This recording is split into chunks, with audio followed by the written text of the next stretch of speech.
All right, hi, welcome to Sword and Board. We're going to be playing classic hardcore WoW today. This is our. We're going to randomize a character real quick. Dal, say hi and hit that button.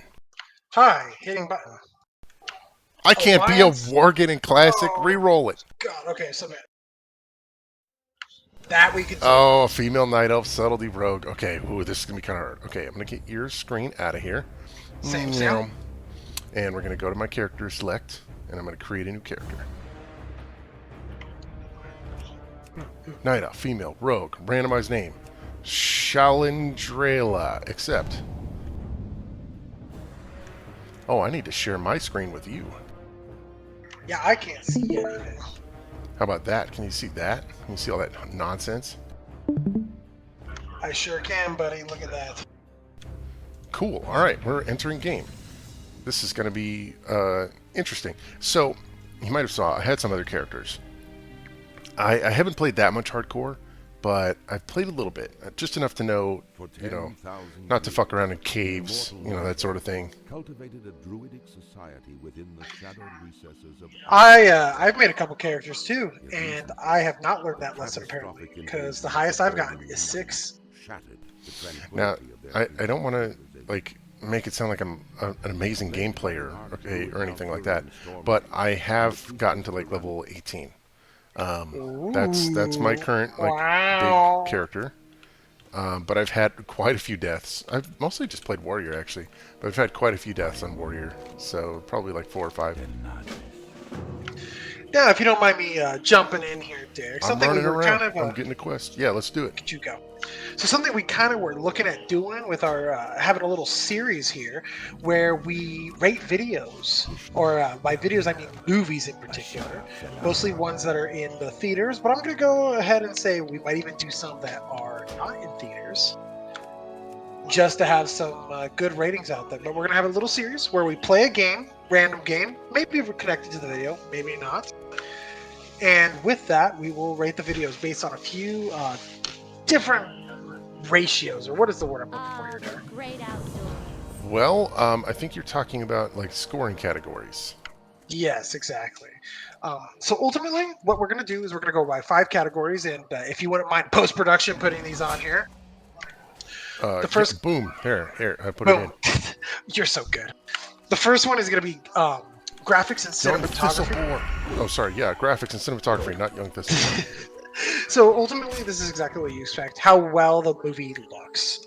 Depending on the type of movie it is, we'll either go with graphics or cinematography, or both. But yeah, so that's what your whole objective here today is to cram a movie review into my classic hardcore gameplay, because it's that boring. That boring.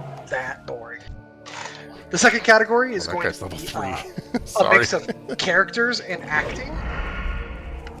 So I put these two together because characters are only as good as their actors and vice versa, right? A great actor, if the character isn't fleshed out, will do terrible.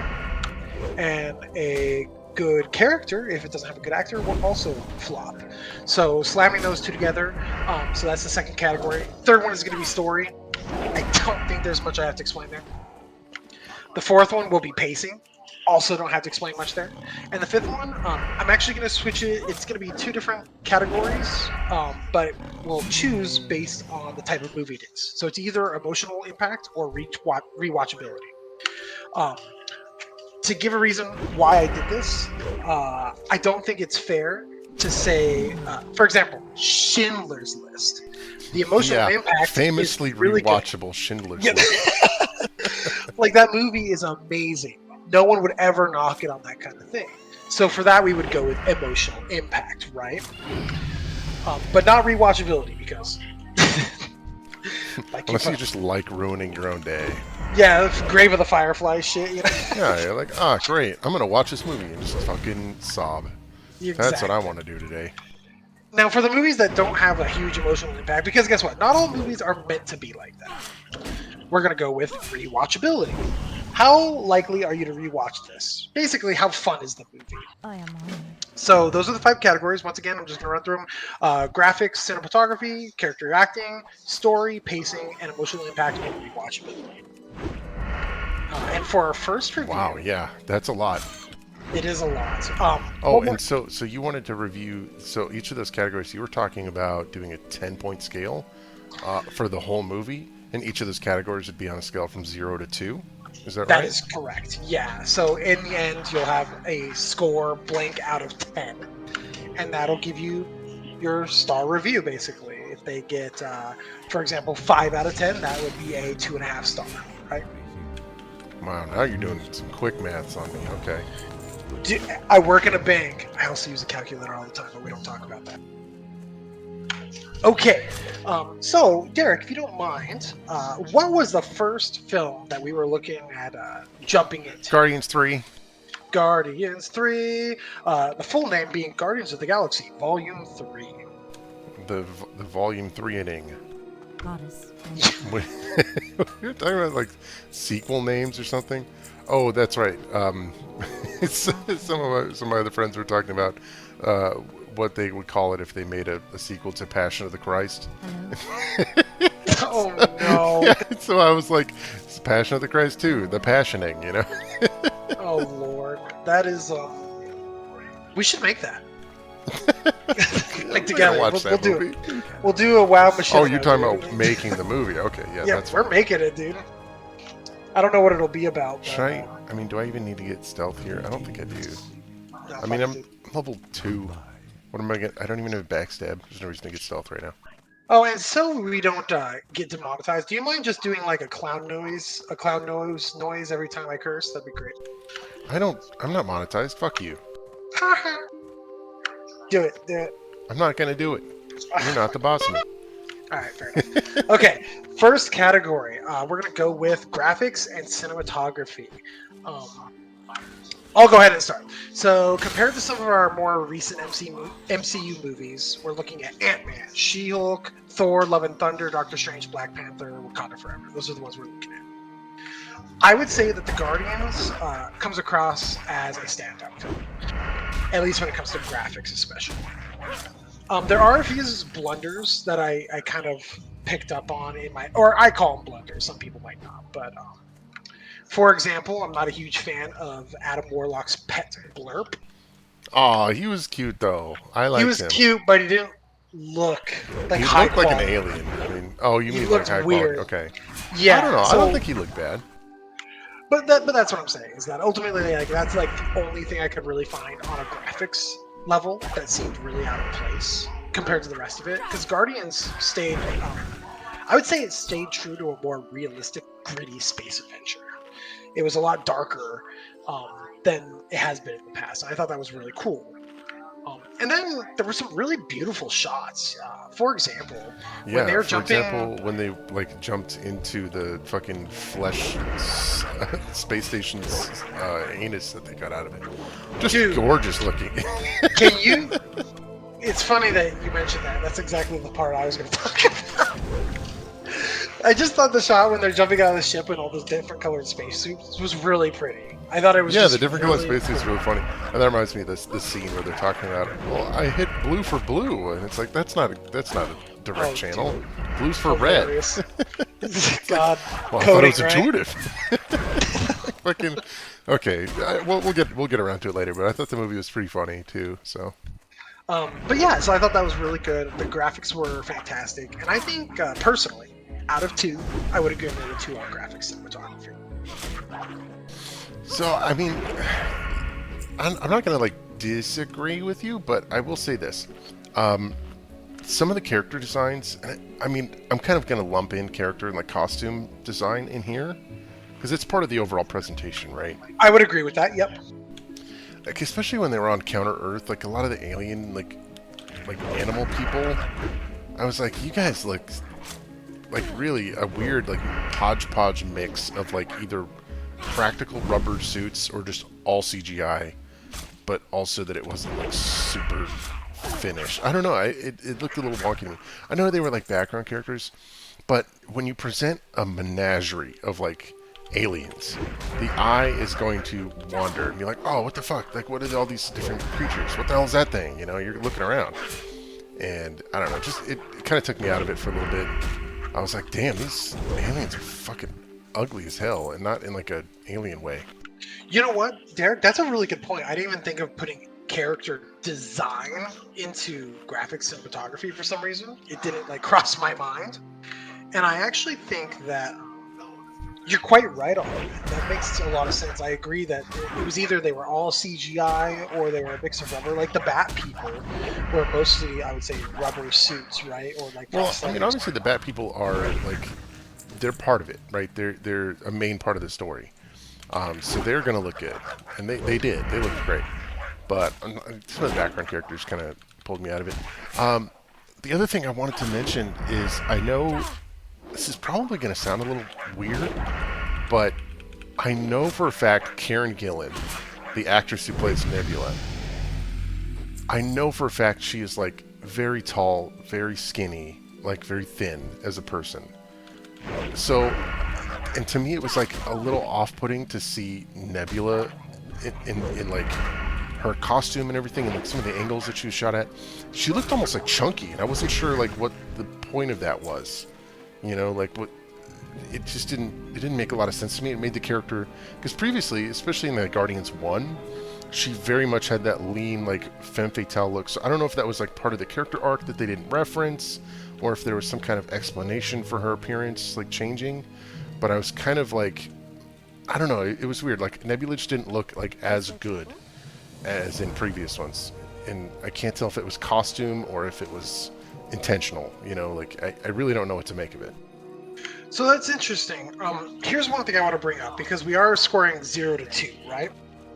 So if you compare it to some of the more recent MCU movies like Ant-Man, I'm gonna bash on Ant-Man a little bit. Dude, I loved Ant-Man though. It was gorgeous. I thought some of the like the background stuff, the quantum realm, just completely wild, unique stuff. I mean, talk about going out of the box. It was wild, but it looked CGI to me. And I know it sounds weird, but just that feeling when you look at something and you're like, yeah, that is CGI. It's kind of how you felt about the other characters. That's where I sit on that. So ultimately, I think thing we can make concessions on is that Ant-Man and Thor, for example, very colorful, very almost cartoony. That's probably Yeah, the they had a lot of comic style. book influences. Yeah, for sure. Yeah, it's the style of those movies. And so I would say Guardians does stay true to its style. But I'm gonna give you on that there was certain parts where there was like a weird mix of CGI and everything. So I would be willing to concede to 1 out of 2 on this one Oh, as okay. well. So I'm I was okay gonna with give that. it a 1. Yeah, I mean, it was really, really. I don't know. Maybe I'm being too harsh, but like, because overall it looked great, but I don't know, man. It just certain parts of it, I was like, wow, that's kind of ugly, and I don't think it was intentionally ugly. You know. Fair enough. All right, very good. Okay, well let's move on because we don't want this to be too long. Um, characters in Yeah. action. Do you want to start this one off, buddy? Yeah. So the characters I thought were pretty much across the board, like all pretty good. I don't think there was any like. So I will say this: I've seen some critiques. I'll call them gently. I'll call them online critiques of people that were like, well, the whole movie was about Rocket, but he wasn't in half of it. And it's like, okay, you guys are. It's not Rocket the movie, okay?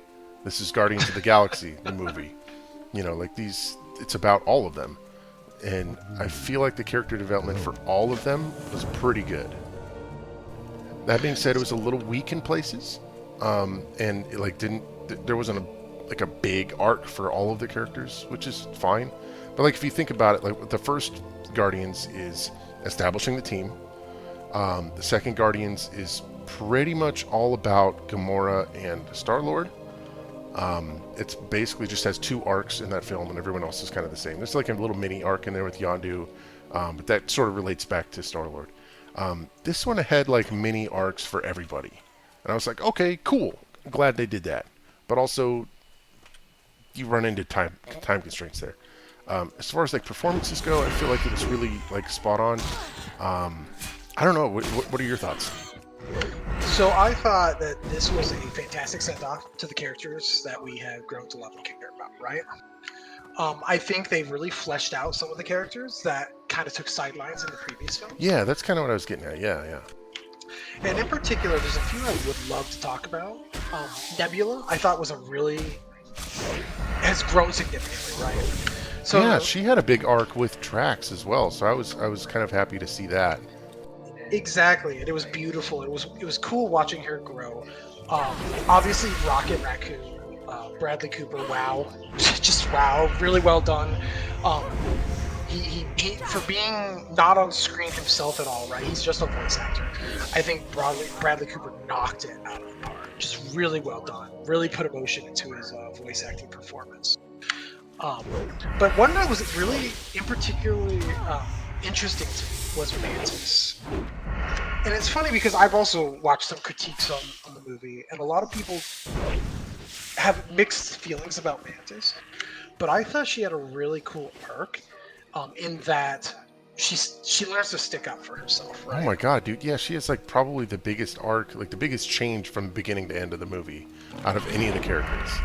In the And beginning, she's not kind of like, you know, sort of like teasing, like sticking up for herself.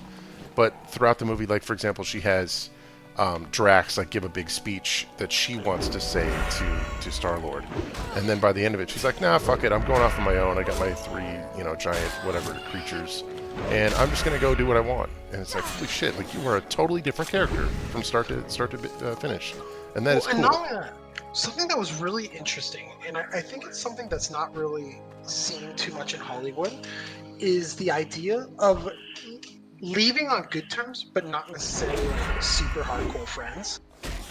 Like when she left, she waved bye to Drax. Drax was really sad, but she was almost defiant and like, I'm doing my own thing. Goodbye. Like I love you Yeah, guys, I but think I think goodbye. older like like versions of Mantis, she probably would have not wanted to upset anyone. But I think she was like, well, I'll miss you guys, but if you're upset about it, that's not really my problem because I'm gonna go do what I want, and I need to go do what I want. Yes. I think that Gamora and another thing that really is against what Hollywood does a lot of the time, is Gamora and Quill's story. Now, Yeah, I that's was more happy of a about that. story They walked thing. that back from two, or I actually from one as really well. like it. Yes, and I'll talk about it more when we get to the story section because I think it's more of a story thing. Yeah, But I thought they had a really great characterization. Um, yeah, it's a good subversion of the trope of like, oh, the good guy gets the girl or whatever, and it's like, no, dude, she doesn't owe you anything just because you did something cool or whatever. Like, who cares, dude? yeah, and okay, I'm going to jump forward since you brought it up. Okay, I'm going to jump forward on this. Ultimately, this is the idea of like people change, right? And in this case, she literally is a different person. But it's the idea that people change and you want them to be who you remember them to be. But that's not how it is all the time. And sometimes you've got to let go and move on. And that's not something I see in Hollywood a ton, right? Yeah, definitely not. And like, I feel like that's an arc that's almost it's been explored in movies before. Clearly, I mean, most themes have, but I feel like that's one of the few themes that has been explored, and that's like the main arc of the story. That's like the main thrust of it. Like the main character does that arc, but in this one, it's like an ensemble film, and it's like expressed in a few different ways, which I thought was a unique take on it. Exactly. With the new Guardians that have come on, Adam Warlock, Cosmo, Kraglin, Phyla, and of course Rocket and Groot. I feel their characters and acting were really well done. I think Adams was the weakest, but I think that's more of a Well, constraint of time. I mean, he was born yesterday. Exactly, and he has a childlike mind still, so I think that had more to do with it. And last in the characters and acting, let's talk about the villain. Oh God, they didn't do enough to him on screen. Like Dude, they fucking like clawed his face off and like ripped his face apart and shit. I was like, don't stop there, guys. This is one of the most vile villains on I think ever on film. so yes, Like I agree he with you. makes the Nazis look like petty thieves. Like he is just absolutely fucking destroying life on a hitherto unforeseen, amount, and just basically because he's like, I'm gonna start over. Unhinged, absolutely unhinged. Completely, and I was kind of shocked actually that Marvel went that far with it. I need a vendor.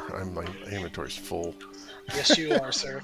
But actually, so what's interesting is that um, Marvel kind of had a really bad issue with villains for a while, where their villains were just bad guys who had no characterization. And then Marvel made Thanos, and that was the antithesis of that, right? Thanos was all the characterization, and it was fantastic. But I think they kind of stuck with that for a long time. But it's really nice to see them go back to the idea of like, listen, we're gonna make someone who's just so despicable and so evil that at the end, like everyone just wants to see him get murdered. Like, Yeah, I think they with the fuck, what's his name? The grand fuck, high evolutionary. high evolutionary. Thank you. It was like on the tip of my tongue.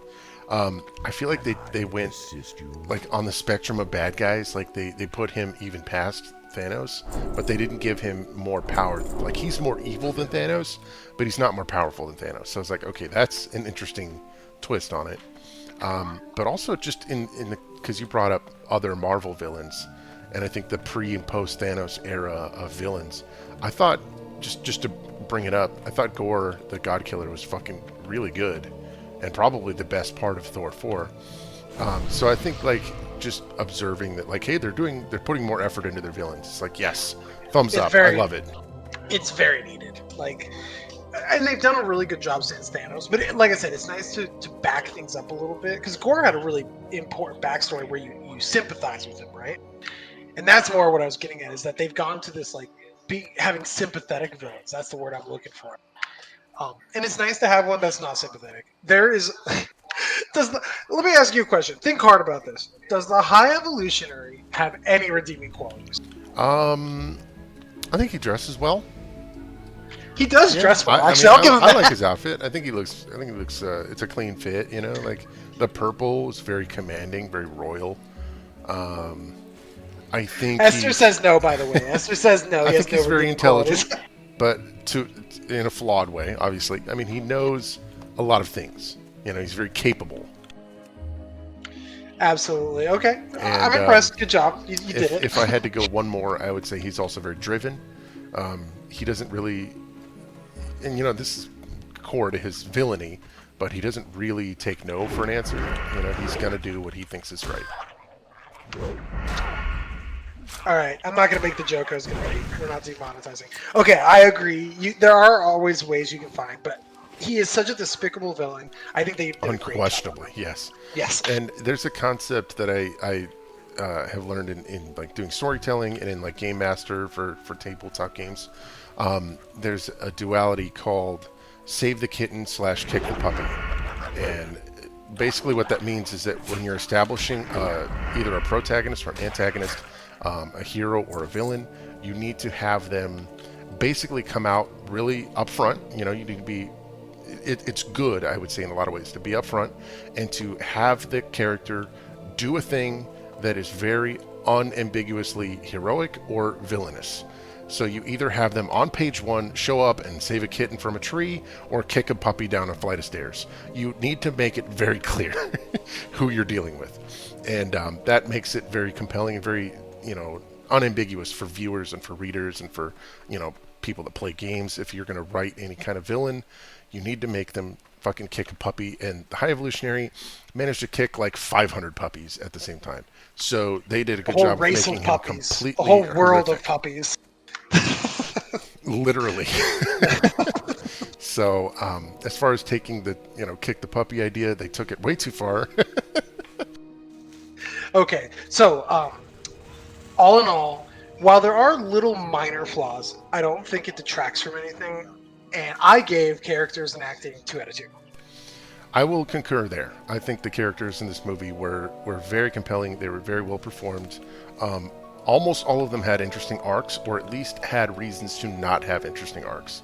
Like what you were saying with Adam Warlock. I feel like they're planting a seed here, they're establishing the character, and then if they come back to him later, they're going to have an arc for him later. But Yeah. they need to characterize him first. It was interesting you mentioned that really quick before we move off characters. Adam Warlock, I felt like they were just shoehorning him in. He didn't really feel like he if he hadn't been there, I don't think the story would have been different. but they needed to shoehorn him in there to get people on his side. So Well, if you think about it, interesting, but it's a thing. he's the inciting incident of the film, right? The High Evolutionary hiring Adam Warlock, which again he created that whole race, basically sent Adam Warlock to get Rocket, and because he was incompetent, because he's basically just born yesterday, Rocket ends up injured, and it sets all of the events of the film in motion. Yes and no. What I'm saying here is he could have just sent a goon. It didn't have to be Adam Warlock. That's more what I'm getting at. I With feel like that would have been unsatisfying though, because we've seen the Guardians deal with goons. Okay, goons are not a problem for the Guardians of the Galaxy. So he sent a child. Is that what you're saying? He sent a superhero child. Yes, All a right, good. I'm child glad we got superhero. that hashed out. I mean, look, you got to send something a little bit more special. Oh, and by the way, I thought even in terms of goons, I thought the movie was pretty good because they used the Hellspawn or whatever they're called, or basically like failed experiments. Those things are fucking horrific. Am I right? Like the fucking pig monster. Oh, dude, you're gonna love Holy this. shit! In theaters, we're sitting there in the part where the giant pig monster with the giant tentacles came out. It's all breathing, having its tentacles. I'm like, Ugh, yeah, it's horrible. I leaned over to Esther and I was like, dude, it's good to see my ex-wife is doing well. Oh my god, dude. It's never gonna end, dude. She got a part in the movie. I'm so proud. Okay, good for her. You know, she might be a horrific demon spawn, but God bless her. Someone found a spot for her. I can't imagine how the people she auditioned against feel, but hey, what are you gonna do? All right, very good. Okay, so 202 on characters and acting. Let's move on to story. And I'll lead this one off. So, first things first, James Gunn being hired back onto Disney. Good job, Disney. Yeah, it's like it seems so stupid to like immediately cave to even the slightest like. He said a mean tweet. Yeah, come on. I'm glad they hired him back. And while I have no evidence to suggest one way or the other, I have to imagine that for James Gunn, Guardians of the Galaxy has to be like a passion project of some sort, right? I think it is. I think he pitched, or at least had some impetus behind Marvel even picking up the IP. Right. And so it's clear, right? The proof is in the pudding. His movies are a perfect example that he cares about this IP. So, with that, I would say Guardians of the Galaxy is grittier and meaner than the old ones. And what's interesting about it is, I think there's like a trope with superhero movies, and there's a reason there's a trope with it. It's because it's true 99% of the time. That the superhero good guys are not going to die. It's very rare that one dies, right? Even Gamora got brought back. that is definitely the trope. But I will say, while, spoiler alert, no hero dies in this, the whole time I was not sure. Yeah, there were definitely a few like my wrestling fan brain said near fall, which is a term for when you think the match is going to end but it doesn't. The same thing here. You're on the edge of your seat. You're like, okay, well, this is it. This is where they bite it. They went the whole movie without anyone dying, and then Star-Lord drops his fucking Zune, and that's it. That's how he goes out. You're like, oh shit, that's it. That makes sense. It's like I was expecting it to happen, and then they save him, and you're like, oh. But there were like 5 different, moments like that in the whole film where you're like, oh. So Gamora, I want to come back to Gamora because that was a character I found very fascinating. After Endgame, right? I guess it would be Infinity War more than anything. No, it would be Endgame because that's when they brought it back. I did not know what they were going to do with her.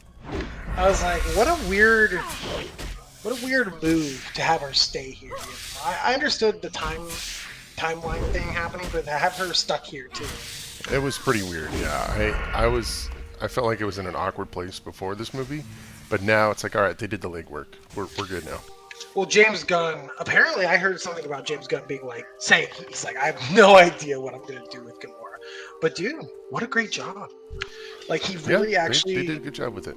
He swung it. And then I really liked also with the story how Quill, right? He wouldn't give her up. He wouldn't move on. And he's like, we're your family. Ravagers aren't your family. But what happened at the end? He moved on, and she went back to her family and the Ravagers. And the thing is, they were her family. Like, this subverts expectations. Like, we all want to side with Quill, right? It's just like we side with our friends in breakups. But the thing is, I don't know. there's I always kinda, two like, sides. even at the beginning of the movie, I was like, dude, you need to let it go. You're weird. Oh, that scene where they're on the bio. What is that place called? The bio. Oh, it had a cool name. It's like the Orgosphere or some shit like that. Something like that. But I love when he's standing there. He does the blue button thing, and he's talking to her, and they're all like, "Yo, dude, cringe." Yeah.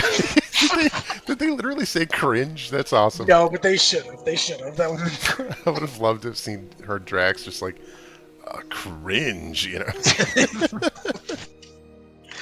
But I thought that was really cool, and it was really cool to see how they kind of teased for a moment, like, oh, maybe they will get back together. And I literally in theaters, I was like, no. And then they didn't, and I was like, oh, awesome, good job.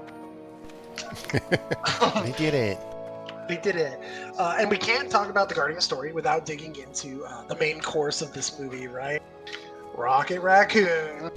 I mean, the whole Rocket arc is why I give this. We had to add the whole rewatchability thing instead of, you know, it's like, oh man, this movie's brutal with the Rocket friends.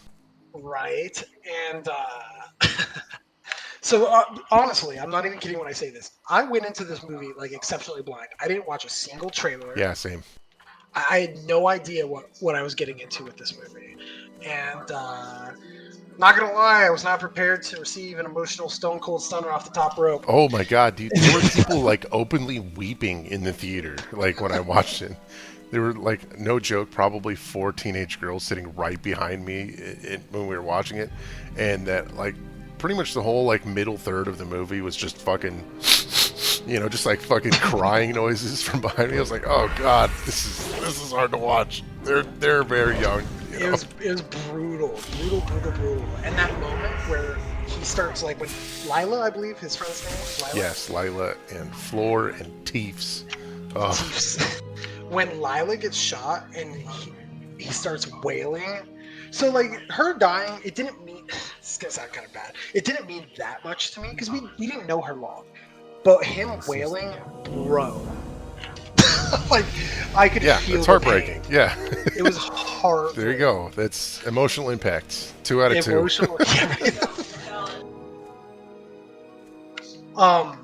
But I don't know, like, it was just fantastic the way they did that. And it was just so good. And it was interesting how they had Rocket Raccoon, and you mentioned this kind of earlier, which is interesting how it's a story about Rocket, but he isn't in half the movie. But I actually thought that was fantastic. Well, it was kind of one of the brain dead complaints that I saw on like online or whatever. I didn't really buy into it too much. It's like, you guys are stupid. The whole movie's about the Guardians, but also Rocket is the main. You know what I mean? Like, he's the main character. Like, get over it. He is, but the thing is, they actually, like, even when the story wasn't about Rocket, it was about Rocket, right? That's what I'm saying. Like, the people were like, oh, he's not in the movie. But he's in the fucking flashbacks through the whole movie. Like, what do you mean? What movie are you watching? Right? I think it was a really clever way to tie together someone who wasn't in the movie, but was, you know? It was really interesting seeing how they did that. Now I will say. Oh, fuck. I got turned around. I got so excited talking about that. I forgot to go to the cave and get the quest item. I was like, what quest do I need to turn in? Oh, shit. I didn't go in the cave again. But I will say, despite my love for this film, there are a few things that I disliked that happened in the story. And these are some minor gripes. I'm going to start by saying that. But Second Earth being completely annihilated felt... Actually, it's Counter Earth. Counter Earth, whatever. When Counter Earth was completely annihilated, it felt kind of unimportant. Like, they talk like one other time about it. Like, they mention it one other time. But it doesn't feel like it had like a huge emotional impact. Like, if they had just left and like 100 people had died, it would have felt the same to me. Then another thing that was... Yeah, right? Dallas. What the hell? You know... No, I kind of feel you, but also it's just like, hey, they cut to like a literal child and then they exploded. I was like, oh no. Yeah, it was pretty bad. Another thing that was really funny to me, this isn't exactly a gripe on the story, but it was just really funny, and I think you might get a kick out of this. It was like what happened to the high evolutionary? Because like What? Rocket says, I won't kill him because I'm a guardian of the galaxy. But then, They just then they leave just him there leave to him get on the exploded, exploding yeah. ship. I'm like, I don't know, that feels pretty that feels pretty wrong to do if you're gonna say like I'm the good guy. I'm not gonna kill you. Anyways, I'm gonna leave you on a like crashing train. Like it just felt kind of funny to me. No, that is funny. He's like, I'm not going to kill him. I'm going to let this pack of rabid wolves kill him. Don't compare me to Ramsay Bolton. Yeah, exactly, exactly. So it was just kind of funny. I didn't think that was like. I hate to say it, they should have saved him? Question mark. But then, of course, it just gives the option for a villain to come back, which Nobody and wants he needed that. to die. Yeah, he needed to die. Okay, I'm But I giving think he this did. fucking jump like one more try. I've watched you like for like 5 minutes. All right, Oh, no, I'm out. all right. Going around. I'm not trying to hit the jump anymore. Yeah, I'm glad we're getting this conversation out of the way because it's hardcore is like hard, but not from like 1 to 6. It is not hard. So this whole like Right. intro sequence, I'm trying to do this as fast as possible because it's fucking boring and no one wants to watch it. But I'm getting it out of the way. Lastly, the last part that I kind of disliked was, and I already mentioned it, was Adam Warlock's contribution felt forced. Well, But you're wrong about that, Bucko. So yeah, but we next already take, bud. discussed that. Yeah. Da-da-da-da-da. But regardless of these hiccups, Wow, good luck with that. Holy shit. yeah, right. I'm gonna take this egg if you don't mind. Yeah, regardless of the hiccups, I really liked where the story went. I think it was a fantastic send off for a lot of them. I really like that Drax and Nebula will be running nowhere now. It seemed fitting for the characters. Peter's send off literally made me cry when his grandpa saw him. Holy shit. Lost it. Right? Yeah, that was it was pretty touching. I liked it. Yep. They did a good job with it. So let's just circle back to the ratings real quick if you're done with your Yes. if you're Yes. done with that. Because you wanted to let's do the last category as fast as we can. Because you were talking about rewatchability slash. Emotional impact. Okay, so we kind of already were talking about it. Yeah. They kind of go hand in hand. The only thing I'll say about this, my opinion, is that it was a good movie. I think it was an important movie for the MCU and for just like superhero movies in general.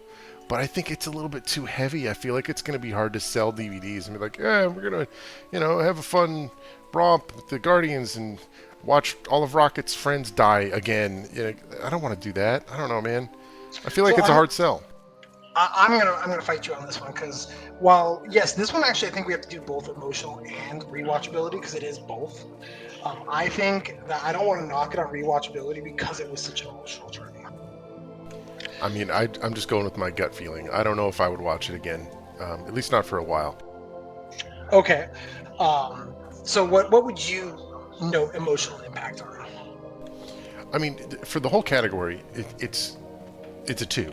I mean, it's either a completely devastating story or it's something that you will rewatch. And I think it's probably both. Okay, good. I'm giving it a 2 out of 2 as well. And then we can. So that was the last one. I agree. We got through that one quick. But let's go back to story. The third one, I give it a 2 out of 2 as well on story. I think they did a great job. Yeah, I'll give it a 2 there. I think I'm going to end up, because I think you said your total score was what? Well, hold on. There's one more section. So one more section. Oh, This is sorry. actually where No, you're fine. Totally fine. This is where I knocked it a little bit actually, and it's pacing. Yeah, no, I agree with you. Yeah. So I think the MCU, and this is a quick section for me as well. So we'll get through this fast. Pacing, I gave it 1 out of 2. Like, I mean, it still was a good time. I didn't really get bored, but both me and my fiance, who isn't as into Marvel as I am, I think we all felt, and my roommate Esther, we all felt it felt long.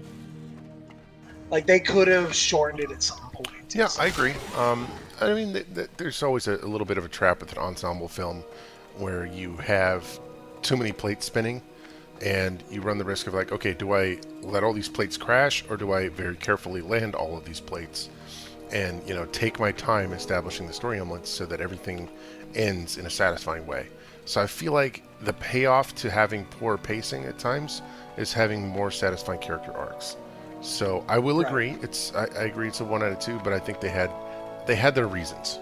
No, I agree. But yes, 1 out of 2 is what I gave there. So comparing all the scores that we came up with, and I think we conceded and joined on scores, which was exactly what I was hoping for. I would say at the end that would be an 8 out of 10. I will go 7, but I think we're very close. 7 out of 10. All right, I'm going 8 out of 10, 7 out of 10. So we're looking at a 3.5 to 4 out of 5. Also, my brother's whispering me. I see that. I'm watching. He's playing a dwarf. What's he playing? Let me see here. He's playing a dwarf paladin. Wow. Wow, so cool. But all right, so thank you all for joining us.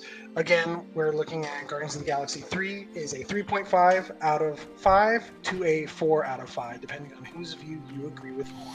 No, that's not right. It's either a 4 or a 4.5 out of 5. 4.5 would be 9, buddy. All right, next time on Sword and